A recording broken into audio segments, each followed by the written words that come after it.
the name of the God of the entire mankind, whose mercy is profound, whose kindness is forever.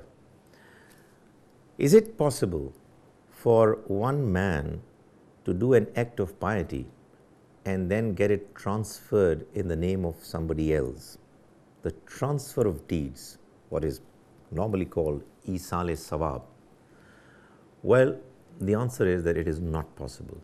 The reason is that this worldly life of ours is a trial wherein everybody is required to perform on his or her own.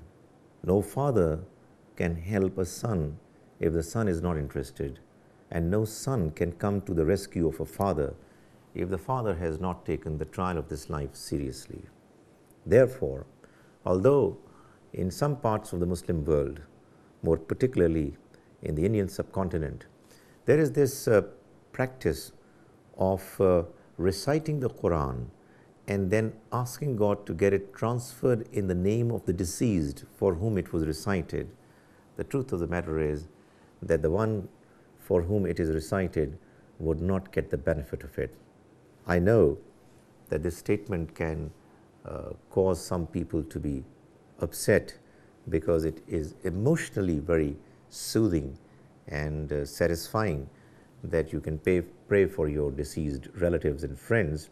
But the fact of the matter is that we quite often forget that the Almighty's law is fair for all, so that if somebody dies, someone who is rich, and his sons and daughters, they arrange for a very large number of people to come and recite the Quran for his benefit, he is going to get the benefit of it.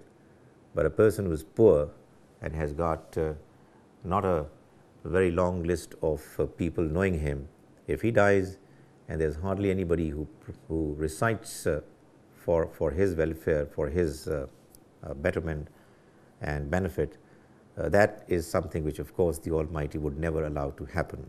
He has clearly mentioned in the Quran, "Laysa lil insani illa ma sa'a." Man is not going to get the benefit of anything except for what he himself does. You do a good deed, you will get the benefit of it. You don't do it, you will not get the benefit of it. On the other hand, the other aspect has also been mentioned, that what bad deeds I have done, I will have to bear the burden of it. I cannot bear the burden of anybody else's bad deeds. The Almighty says, "La taziru waziratun wizra ukhra." No bearer of burden will bear the burden of anybody else.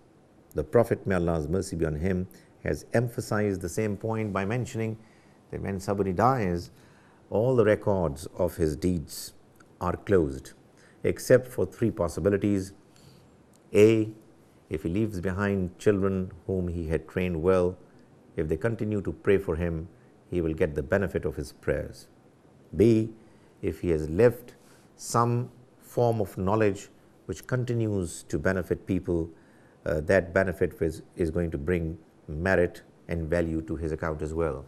And C, if he does any act of sadaqah which continues even after his death, continues to benefit people, that too is going to bring benefit and addition to the good deeds that he had already performed.